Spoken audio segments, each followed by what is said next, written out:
Hello, ladies. I hope your quiz went well. If you had any questions or anything, feel free to email me and let me know. I'll get them this weekend. But I wanted to take the rest of today's class and I wanted to give you a little review of two things. One, the remainder theorem, as well as a little review of synthetic division, because you did that last year in Algebra 2. So I do have the homework posted here. Once you're finished with this short video, you can go ahead and get started on those problems. Again, it's posted on Blackboard, so you should be able to find it wherever you find your usual homework assignments. And also a reminder, our next quiz will be next Friday. So we have some time between now and then, but just wanted to give you a heads up. Okay. All right, so I figured I would go through and give you a couple minutes for each homework problem that you had. Feel free to pause the video at any time to check your answers. But here are the two final answers in both polynomial form as well as in fraction form. For number 4, I really wouldn't worry too much about this problem, the last step anyway, with the fraction. With the ones that you will be doing with long polynomial division, you won't have to worry about any fractions like these. But here's your polynomial form and here's your fraction form. Again, don't worry too much about this one if it was a little tough. But number 6 wasn't too bad. Notice you should end up with a remainder of 0. So that leaves our polynomial form as well as the fraction form a little easier to work with. Okay. All right, so one topic I wanted to touch on first is leading us into a remainder theorem that we have.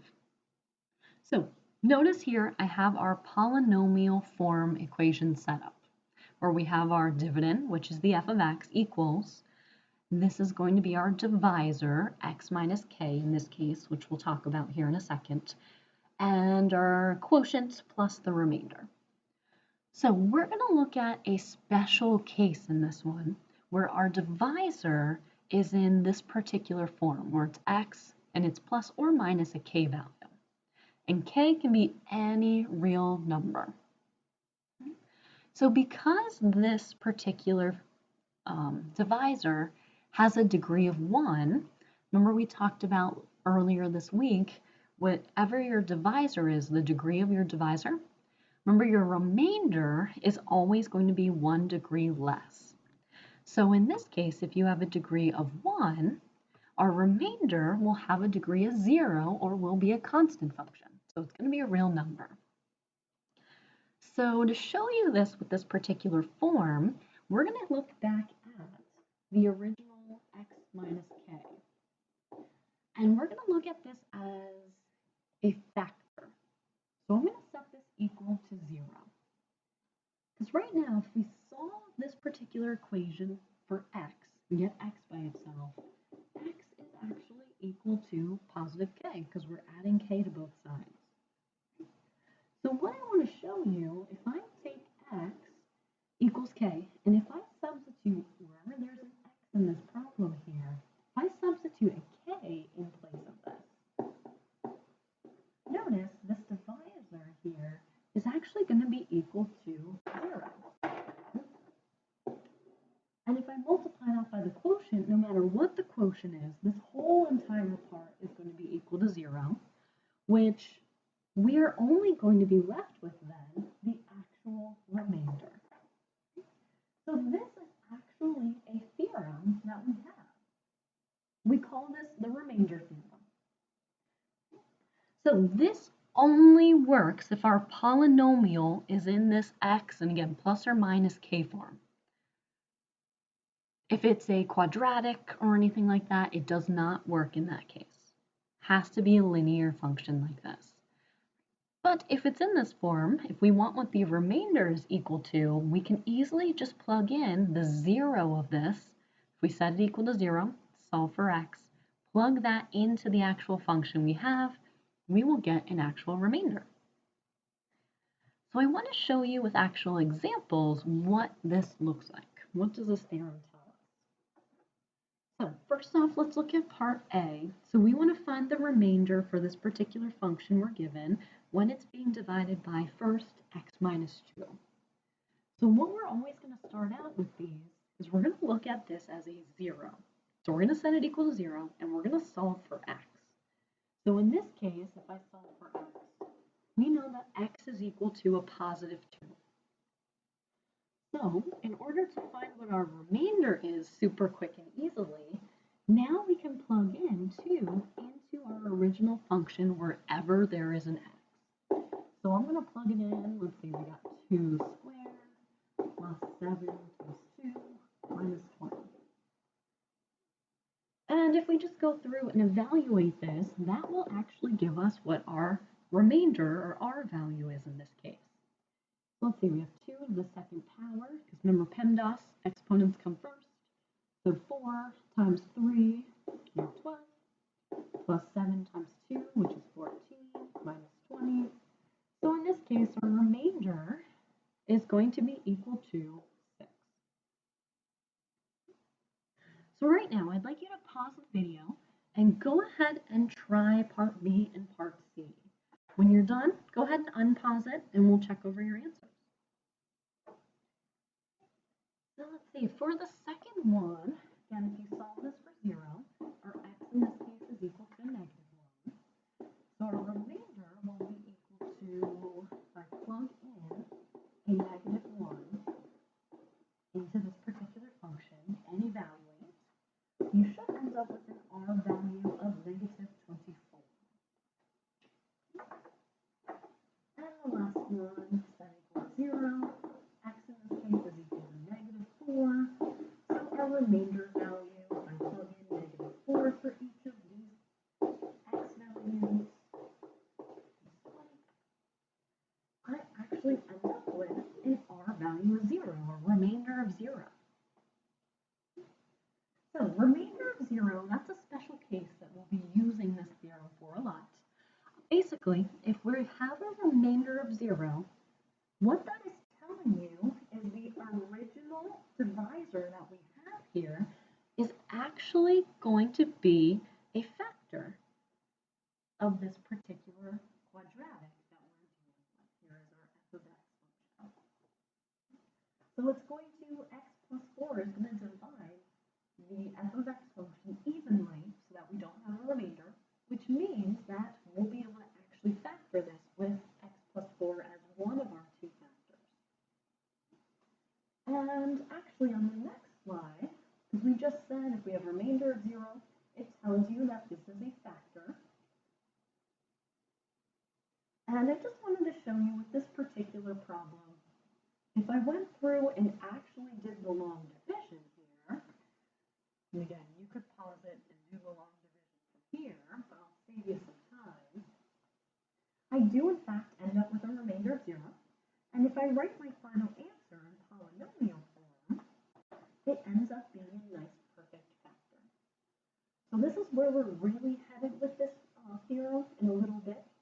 Next week, we're really going to get into factoring some more complicated polynomials that might have a degree of 3 or higher, because you already can factor polynomials at a degree of 2 quadratics.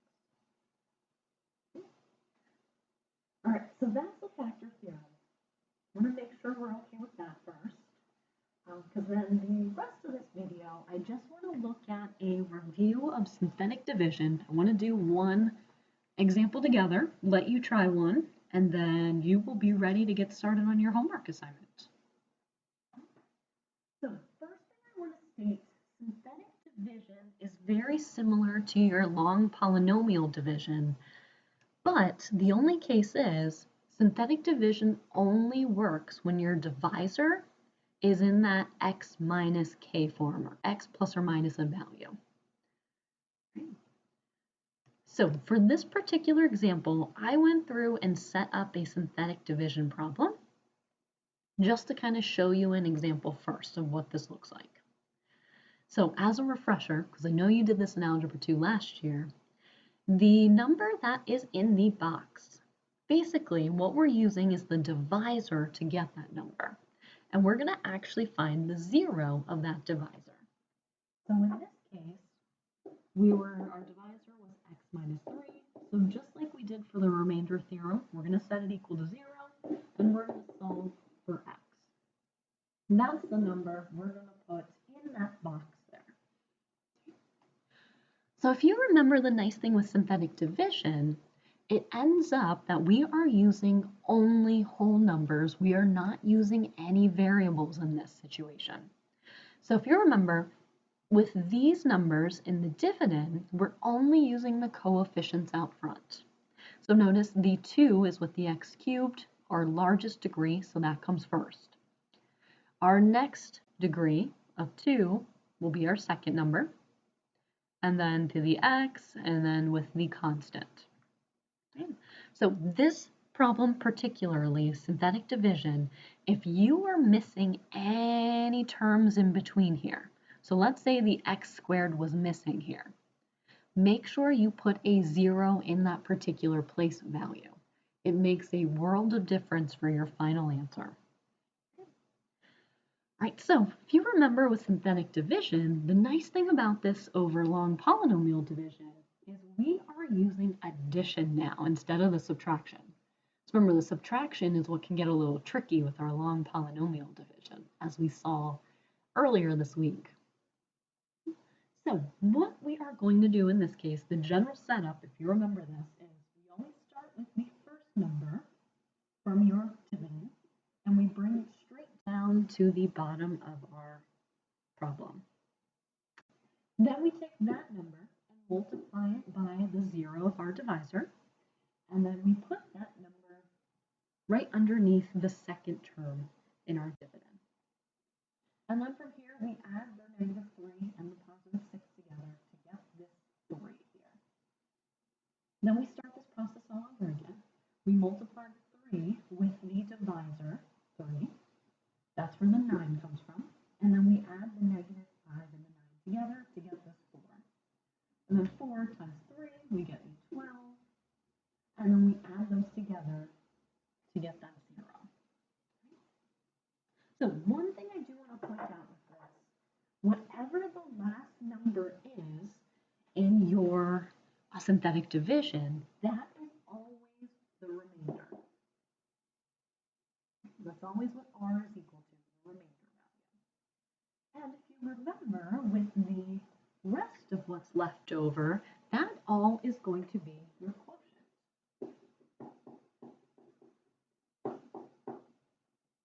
And how that quotient works, if you remember, we start with where the remainder is, and we make our way through those values in pink as we go to the left. So remainder we know is always the last number. The next number, the 4 in this case, is going to be our constant that we have left over when we divide it out the x minus 3. The 3 is going to be the term that has the x, and the 2 is going to have the term that has the x squared. So for our final answer, if we are writing this in our polynomial form, for your polynomial form, we are starting out with your original function, which was the 2x to the third power, 2x squared minus 5x minus 12, and that's equal to our divisor, x minus 3, times our quotient, which will be 2x squared is a positive 3x and a positive 4. And again, we don't have a remainder for this problem, so we don't have to include a plus 0. So again, since this has a remainder of 0, we know that this x minus 3 is an actual factor of this. So hopefully this sounds familiar and is starting to come back to you from last year.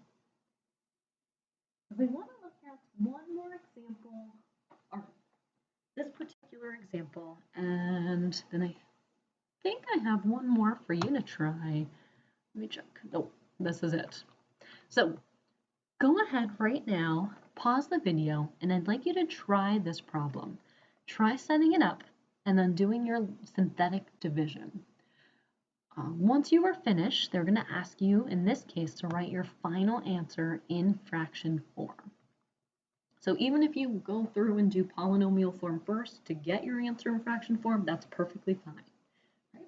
But go ahead and give this problem a try. When you're done, unpause the video and check your answer. All right, let's see. So for our synthetic division, in the box, we need to put the 0 for our divisor. So remember, that's where we set our divisor equal to 0, and we solve for x. So I'm going to plug a -1 here. With my dividend now, notice none of the terms are missing. They all go from degree of 3 to 1, 0. So I'm just going to put the coefficients that are out front.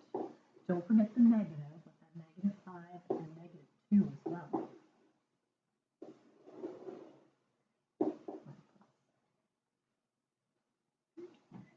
And from here, now I'm going to go ahead and start filling out the rest of this. So I'm going to bring down my 1 immediately, and then 1 times the -1 gives me a -1, and I'm adding -5 plus -1 to give me a -6. Now multiply again, -6 times -1 gives me a 6, and if I add the 6 and the 3, I end up with a 9, and lastly 9 times -1 gives me a -9, and if I add those, I end up with a -11. So as a reminder, this last number here is our remainder, and then going in order towards the left direction from that remainder, our 9 is our constant, our -6 is going to be our x term, and our +1 is going to be our x squared term. So I'm going to start out with the polynomial form first in this particular problem. So let's see, we have the x to the third minus 5x squared plus 3x minus 2 equals our divisor, which was x plus 1, times our quotient. And again, you don't need the 1 in front of the x squared. You can leave it there if you want to. Either way works. Plus our remainder of 11. So again, this is the polynomial form. Even though they didn't ask us for this form, I'm using it to get to my fraction form. Remember, that's where we just divide everything by our divisor. Every single individual term. Oh, and I think I mixed up. That is a -11. So this should be a -11 here. Sorry about that, girls. Should be minus. All right, so for my final answer, let's find x minus 2 all over our divisor. These again divide out, so we're left with the quotient minus our 11 over x plus 1. We'll put that in parentheses. And that is our final answer. And let me write that as fraction form.